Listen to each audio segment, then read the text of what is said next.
Konnichiwa. Assalamualaikum warahmatullahi wabarakatuh. Waalaikumsalam.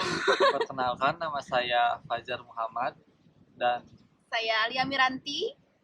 sekarang kita sedang bekerja di Osaka, tepatnya kurang lebih sekitar 8 bulan. Sudah 8 bulan. Sudah 8 bulan.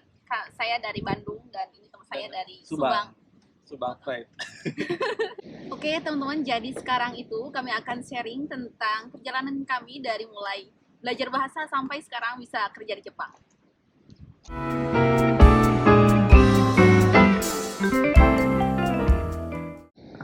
Ya, jadi awalnya itu cari-cari informasi terlebih dahulu mengenai bagaimana sih caranya supaya kita bisa kerja di Jepang. Nah, kemudian lewat apa supaya bisa kerja ke Jepang. Nah, kebetulan setelah cari-cari di internet dan melalui kampus juga, akhirnya diarahkan untuk ke salah satu LPK, yaitu LPK Bahana Inspirasi Muda. Nah, dari situ kita mulai belajar bahasa Jepang. Setelah belajar bahasa Jepang, dari mulai selanjutnya setelah ujian, kemudian interview dengan perusahaan yang ada di Jepang, sampai sekarang akhirnya alhamdulillah sudah bekerja di Jepang. Kalau saya sih sebenarnya awalnya itu termotivasi dari salah satu senpai yang sudah ada di sini, yang sukses gitu ya di sini. Ternyata dia bisa sukses di Jepang. Kenapa saya nggak bisa nggak ikuti aja gitu jalannya gitu kan? Ya kan kalau di Indonesia mungkin udah hal yang biasa ya kerja gitu di Indonesia dengan bahasa yang berbeda, yang sama gitu kan.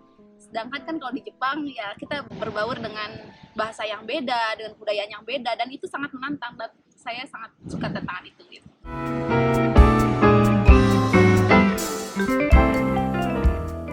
Kalau menurut saya sih sebenarnya hal yang paling disukai tentang Jepang itu adalah disiplinnya, etos kerjanya, teknologinya juga bagus di sini. Dan apapun yang kita kerjakan di sini ya, kerja apapun ya itu sesuai dengan gajinya gitu. Jadi nggak ada namanya gaji tidak sesuai dengan gaji kalau di sini. Betul tadi.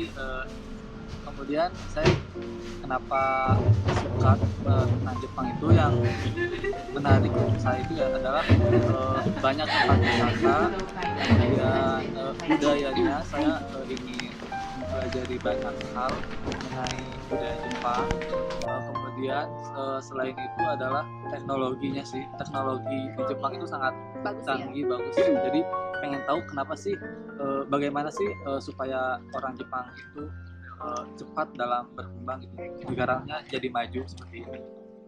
Bersih juga sih, bagus banget.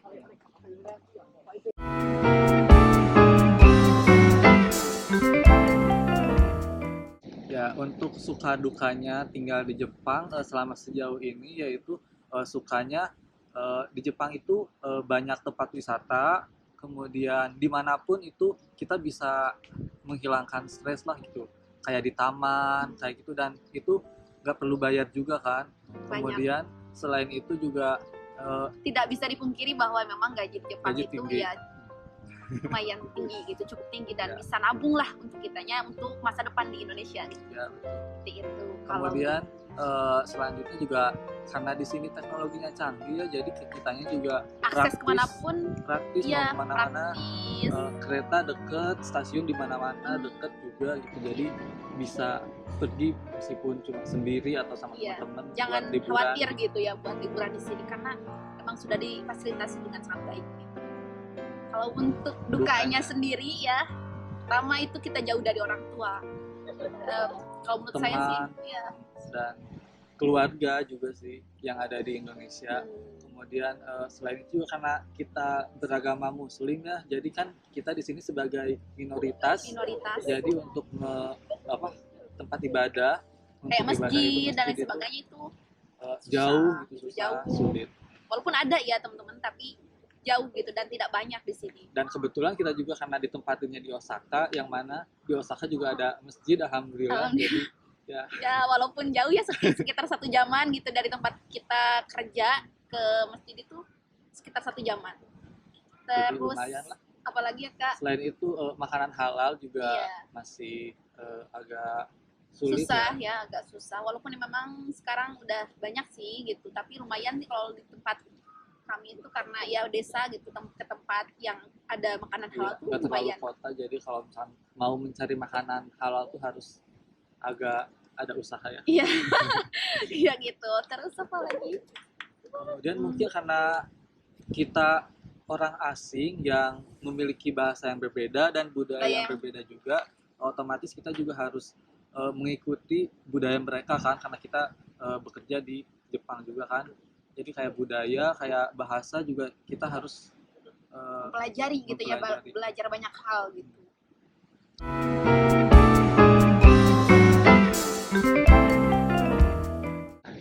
Oke teman-teman, mungkin bagi teman-teman yang sekarang sedang di Indonesia dan pengen banget nih untuk kerja di Jepang, ini mungkin ada tips-tips ya buat teman-teman. Silakan. Kalau dari saya cukup ini aja sih, apa, memaksimalkan waktu pada saat belajar bahasa Jepang itu di Indonesia, karena kalau misalnya sudah sampai di Jepang itu bakal kebantu banget gitu kalau misalkan kita memaksimalkan waktu gitu.